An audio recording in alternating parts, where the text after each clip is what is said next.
সরকারকে কিছুটা নমনীয় হচ্ছে?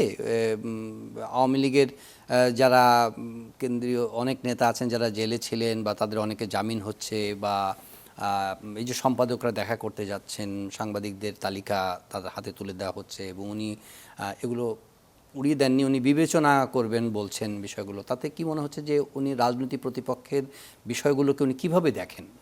উনি যেটা শুরু থেকে যে জায়গাটা আমরা দেখেছি, উনি বলেছেন যে প্রতিহিংসার রাজনীতি উনি দেখতে চান না। কিন্তু তাই বলে যারা খুন করেছে, গুম করেছে, লুট করেছে, ফৌজদারি অপরাধ করেছে, অর্থ পাচার, টাকা পাচার করেছে, এদেরকে ছেড়ে দেওয়া হবে সেটা না।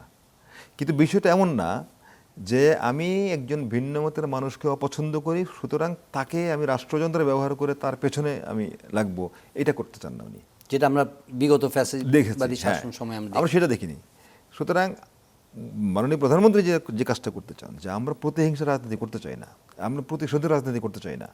আবার যে মানুষগুলো ভিকটিম হয়েছে, যে মানুষগুলো এখনও তার অপেক্ষা করছে, না জানি তার ওই অপহৃত মানুষটি ফিরে আসবে, কোনো সন্তান চিন্তা করছে হয়তো তার বাবা ফিরে আসবে, সুতরাং এইসব মানুষগুলো যারা এই সমস্ত ক্রিমিনাল অ্যাক্টিভিটিজের সঙ্গে জড়িত ছিল, এটার বিচার হবে।